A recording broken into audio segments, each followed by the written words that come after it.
फिर से लेकर आ चुके हैं आप लोगों के लिए दिन भर की सभी ताज़ा और बड़ी खबरें। एक एक कर आपको सारी खबरों की जानकारी देंगे आज देश दुनिया में क्या कुछ हो रहा है। दरअसल दोस्तों सबसे पहली जो बिग ब्रेकिंग न्यूज़ आ रही है, आपको बताया दोस्तों, किसान नेता राकेश टिकैत भड़के बोले गुजरात जाओ तो बोलते हैं गुजरात क्या करने आए। जी हाँ, बंगाल जाते हैं तो बोलते हैं बंगाल में चुनाव है, हम पूरे देश में जाएंगे। जी हाँ, कोई हमें रोक नहीं सकता, हर जगह के किसान से जाकर मिलेंगे। इसके बारे में आपको बताएंगे। वहीं पर अगली बिग ब्रेकिंग में हम आपको बताएंगे दोस्तों, आपको बता दें आज हरियाणा में 2 महापंचायत, जी हाँ, नरेश टिकैत की महापंचायत होने जा रही, जिसको लेकर भाजपा फिर से एक बार सदमे में। महापंचायत चुनाव में इसका गहरा असर पड़ेगा, इसके बारे में आपको विस्तार से बताएंगे। वहीं पर दोस्तों बंगाल में ममता दीदी और बीजेपी और पीएम मोदी आमने सामने। जी हाँ, सिर्फ 1500 किलोमीटर की दूरी पर हो रही हैं दोनों की रैलियां, इसके बारे में भी आपको विस्तार से बताएंगे। वहीं पर दोस्तों आज असम और बंगाल में थम जाएगा, जी हाँ, थम जाएगा माहौल, तीसरे चरण का चुनाव करीब। दरअसल दोस्तों आपको बता दें, भले ही असम में अब तीसरे चरण के चुनाव में मामला खत्म, लेकिन भाई 8 चरणों में होना बंगाल में चुनाव, इसके बारे में भी आपको बताएंगे। वहीं पर दोस्तों अगली बिग ब्रेकिंग में हम आपको बताएंगे गाजीपुर बॉर्डर पे से किसानों का बड़ा ऐलान। बोले फिलहाल केएमपी हाईवे समेत सभी जगहों को 24 घंटे के लिए ब्लॉक किया जाएगा। जी हाँ, इसके बारे में भी आपको बताएंगे कि 10 तारीख को क्या होगा। वहीं पर दोस्तों अगली बिग ब्रेकिंग में हम आपको बताएंगे पश्चिमी उत्तर प्रदेश इलाके में भाजपा के खिलाफ भयंकर विरोध। जी हाँ, लोगों ने पहले ही कहा कि फिलहाल भारतीय जनता पार्टी की, आपको बता दें दोस्तों, पंचायत चुनाव में भयंकर हार होने वाली। जी हाँ, पहले से ही अनुमान लगा लिया गया, इसके बारे में भी आपको विस्तार से बताएंगे। वहीं पर दोस्तों अगली बिग ब्रेकिंग में हम आपको बताएंगे, जी हाँ, दरअसल आपको लोगों को बता दें ईवीएम भाजपा, जी हाँ, ईवीएम करती है, भाजपा करती है ईवीएम का दुरुपयोग, एक बार फिर से घेरा कांग्रेस ने, इसके बारे में आपको विस्तार से बताएंगे। वहीं पर दोस्तों अगली बिग ब्रेकिंग में हम आपको बताएंगे, जी हाँ, दरअसल आपको बता दें जिस तरीके से ईवीएम की गाड़ी पकड़ी गई थी असम में दोस्तों, अब वो सवालों के घेरे में आ रही। दरअसल जो कमीशन आयोग ने जो पत्र जारी किया है उसमें कहा गया कि हमने पहले 10 बजे तक फोन किया और अधिकारी ने उठाया नहीं, जब गाड़ी बिगड़ी तो फिर हमने 9:45 पे किया। सोचिए दोस्तों, पहले 9:45 पे किया, फिर डायरेक्ट 10 बजे कॉल किया, तो इस 15 मिनट में क्या चुनाव आयोग सो रहा था क्या? और हैरत की बात यह कि गाड़ी वही मिली जो बीजेपी नेता की थी। इस पर दोस्तों कहीं ना कहीं संदीप चौधरी ने जबरदस्त तरीके से घेरा है, इसके बारे में भी आपको विस्तार से बताएंगे। तो सारी खबरें दोस्तों एक एक कर देंगे। फिलहाल खैर चलिए बढ़ते हैं सबसे पहली और सबसे बड़ी खबर की ओर। दरअसल दोस्तों आप लोग बताएं, तीनों कृषि कानून को लेकर घिर गई मोदी सरकार के खिलाफ किसानों ने बोला हल्ला। जी दरअसल आपको बताया दोस्तों, तीनों कृषि कानून को लेकर मोदी सरकार लगातार घिरती चली जा रही है। जहां एक तरफ आपको बता दें, किसान नेता राकेश टिकैत ने बड़ा ऐलान कर दिया। उनका कहना है कि फिलहाल गुजरात जाओ तो बीजेपी के लोग कहते हैं गुजरात क्या करने आए। जी हाँ, बंगाल जाओ तो कहते हैं चुनाव है इसलिए वहां जा रहा है। अब इसको लेकर राकेश टिकैत ने कहा कि हम तो पूरे देश में जाएंगे, पूरे देश का किसान परेशान है, उसको एमएसपी नहीं मिल रही है। जी हाँ, कौन रोक सकता है? आपको बता दोस्तों, राकेश टिकैत ने कहा कि फिलहाल भारतीय जनता पार्टी पूरी तरीके से बौखला गई है। जी हाँ, जिस तरीके से आज एमएसपी नहीं दी जा रही है, किसानों को दोस्तों डराया धमकाया जा रहा है, किसान नेता राकेश टिकैत पर हमले कराए जा रहे हैं, इसका सीधा सीधा असर साफ देखने को मिल रहा है दोस्तों कि फिलहाल भाजपा की जो सरकार है उसकी जो नीतियां हैं वो अब पूरी तरीके से समझ चुकी है देश की जनता, और फिलहाल अब निशाने पर आ गई है भारतीय जनता पार्टी लोगों के, क्योंकि अब कोई भारतीय जनता पार्टी को वोट देना पसंद नहीं कर रहा है। जी हाँ, फिलहाल खैर चलिए हम बढ़ते हैं और अगली बिग ब्रेकिंग की तरफ। बता दोस्तों अगली जो बड़ी खबर निकल कर आ रही, जी हाँ, पूरी दुनिया में कोरोना, लेकिन दोस्तों बंगाल में कोरोना नहीं है। जी हाँ दोस्तों, प्रधानमंत्री की रैली समेत दोस्तों ममता बनर्जी की रैली समेत किसी भी रैली में मास्क का अता पता नहीं, करोड़ों लोगों की, लाखों लोगों की भीड़, लेकिन दोस्तों प्रधानमंत्री को वहां कोरोना की गाइडलाइन याद नहीं आएगी। क्यों नहीं आएगी? क्योंकि अभी चुनावी दौर चल रहा है। बंगाल में कोई कोरोना नहीं, लेकिन ये लोग दुनिया में पूरा कोरोना का ढिंढोरा पीट रहे हैं। ये दोस्तों जो लोग सोशल डिस्टेंसिंग की बात करती है जो सरकार, वो बंगाल में जाकर खुद पीएम मोदी बिना मास्क के लोगों को जो यहाँ पर भाषण देना, ये सवाल दोस्तों उठना चाहिए कि फिलहाल जिस तरीके से बात की जाती है कोरोना की गाइडलाइंस की, सरकार दोस्तों चुनावी इलाकों में उन्हें भूल जाती है। जहां जहां चुनावी राज्य हैं उन जगहों पर कोरोना नहीं आएगा। और दोस्तों एक और हंसने वाली बात यह भी है कि रात में लॉकडाउन लगा दिया जाता है, जैसे कि रात को लॉकडाउन कहीं सो जाता होगा। जी हाँ, फिलहाल बता दें आप लोगों को दोस्तों, बंगाल में आज रैली के दौरान ममता दीदी ने जमकर मोदी सरकार पर निशाना साधा।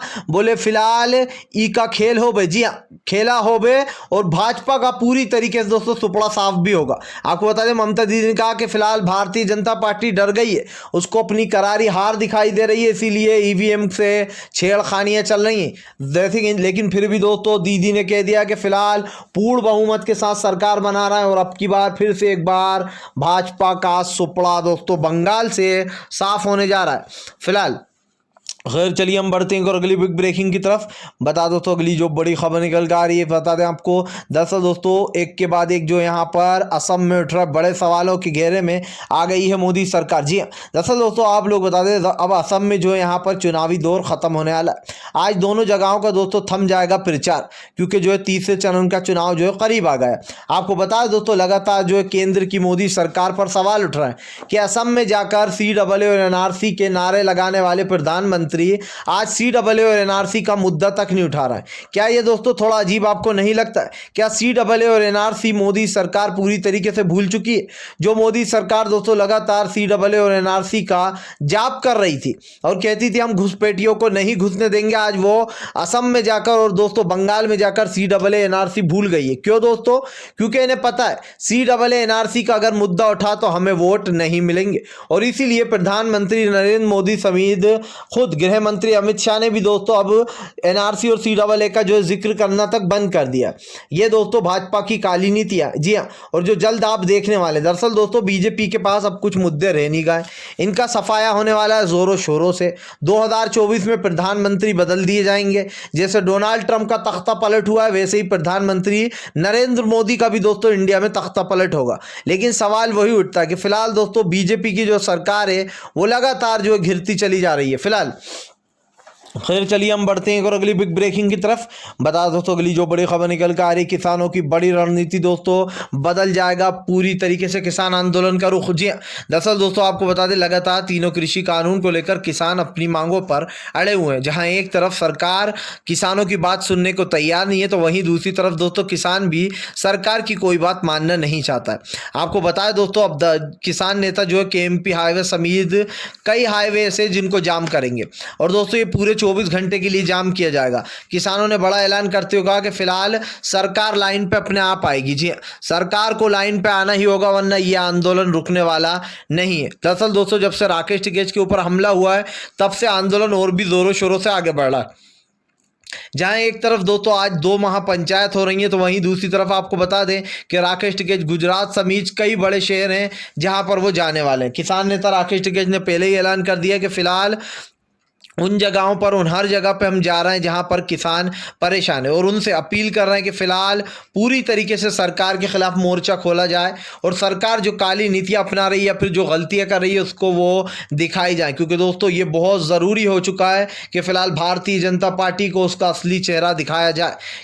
किस मुश्किलों से दोस्तों लोग गुजर रहे हैं, किस परेशानियों से गुजर रहे हैं, ये अपने आप में सोचने वाली बात है कि फिलहाल जिस तरीके से ये सरकार दोस्तों कर रही है ये अपने आप में एक यूँ कह सकते हैं कि लोगों को परेशान करने का तरीक़ा है या फिर लोगों को परेशान किया जा रहा है फिलहाल। खैर चलिए हम बढ़ते हैं और अगली बिग ब्रेकिंग की तरफ। बता दोस्तों अगली जो बड़ी खबर निकल कर आ रही फिलहाल आपको बता दें दोस्तों बंगाल में भाजपा का हुआ सुपड़ा साफ। एक बार फिर से ममता दीदी की बनने जा रही बहुमत के साथ सरकार। जी हाँ दरअसल दोस्तों आप लोग बता दें पश्चिम बंगाल में अब तीसरे चरण का चुनाव होने वाला है, जिससे पहले TMC के समर्थन में बंगाल के लोग उतर गए। उनका कहना है कि फिलहाल भाजपा की सरकार हमें नहीं चाहिए, हमारा बंगाल पहले से ही सोनार है। जी हाँ, और अब इसको सोनार नहीं बल्कि दूसरा गुजरात बन जाएगा अगर बीजेपी की सरकार आ गई। दरअसल दोस्तों बीजेपी की सरकार की रणनीतियां रही हैं हमेशा से कि हमने देखा है, फिलहाल आपने देखा होगा गुजरात में जो हिंदू मुसलमान होता था उसी को अब लोगों ने कंटिन्यू करते कहा कि फिलहाल हिंदू मुसलमान वाली राजनीति इधर नहीं चलेगी। जी फिलहाल ये देश ये सेकुलर कंट्री में है आता है दोस्तों, और यहाँ पर हर जात धर्म के लोग रहते हैं। लेकिन फिलहाल इस तरीके से तोलना दोस्तों कि हिंदू मुसलमान के परझंडे पर लेकर उनको, ये अपने आप में ये गलत बात है। लेकिन दोस्तों ये बात झुटलाई नहीं जा सकती है कि फिलहाल बीजेपी की जो सरकार है वो लगातार शक के दायरे में आ रही है कि फिलहाल ईवीएम से छेड़खानी ना कर दी जाए। इसीलिए चाहे टीएमसी हो या कांग्रेस हो, सभी ने दोस्तों अब अपनी नज़रें जमा ली हैं ईवीएम मशीनों पर कि जब तक स्ट्रांग रूम में सारी मशीनें नहीं पहुंचेंगी तब तक मशीनों का पीछा नहीं छोड़ना है। क्योंकि दोस्तों यशवंत सिन्हा जो कि खुद बीजेपी के पूर्व मंत्री रह चुके हैं, उन तक ने यह कह डाला कि फिलहाल भारतीय जनता पार्टी ईवीएमओ में घोटाले कर रही है। जी हाँ, और यशवंत सिन्हा दोस्तों कोई ऐसे वैसे नहीं है, ये अटल बिहारी वाजपेयी के समय के हैं। इनको काफ़ी ज़्यादा पसंद करा करते थे अटल जी, और जब से ही इनके साथ सवाल यही उठता है दोस्तों कि फिलहाल भारतीय जनता पार्टी का सुपड़ा साफ होगा। जी हाँ, फिर से वही दिन आएंगे जब कांग्रेस का ही राज चलता था और फिर से एक बार भारतीय जनता पार्टी का सुपड़ा साफ होने जा रहा है फिलहाल। खैर चलिए हम बढ़ते हैं एक और अगली बिग ब्रेकिंग की तरफ। बता दोस्तों अगली जो बड़ी खबर निकल कर आ रही, फिलहाल आपको बता दें चुनाव आयोग पे उठने लगे सवाल। 10 बजे पहले 9:45 पे कॉल किया दोस्तों, जो गाड़ी पकड़ी गई थी आपको बता दें जो असम में, उसके बाद जो फिर 10 बजे किया। तो यहाँ पर आपको बता दें अब सवाल उठ गए चुनाव आयोग पे कि क्या 15 मिनट के लिए चुनाव आयोग सो गया था? जब गाड़ी नहीं मिल रही थी, जब अधिकारियों से बात नहीं हो पा रही थी, तो 15 मिनट बाद कॉल क्यों किया गया? लगातार उन्हें कॉल क्यों नहीं किया गया? सोचिए दोस्तों, गाड़ी के अधिकारी कहते हैं कि हम वहीं पर छुप गए थे, हम सुबह तक वहीं छुपे रहे और सुबह ही निकले। ये दोस्तों सोचने वाली बात है कि कितनी बड़ी धांधली चल रही है। वहां के लोगों ने पत्थर बरसाए थे, गाड़ी को रोका जब कहीं ईवीएम पकड़ी गई, जिसके बाद चुनाव आयोग का ऐसा बेतुका बयान आता है दोस्तों, तो सवाल तो उठेंगे ही। फिलहाल आपको क्या लगता है, क्या चुनाव आयोग ने यहां पर दोस्तों गलती की है या फिर किसी की गलती छुपाने की कोशिश कर रहा है? जरूर अपना जेन्युइन कमेंट बताएं। वीडियो को लाइक नहीं किया तो कर दीजिए, और अगर आप चैनल पे पहली बार आए तो सब्सक्राइब करने के साथ साथ पास में एक घंटी आएगी यानी कि बेल आइकन, उसको ज़रूर दबाएं ताकि हमारे हर वीडियो की अपडेट आपको मिल पाए। हम मिलेंगे आपसे नेक्स्ट वीडियो में, तब तक के लिए बंद।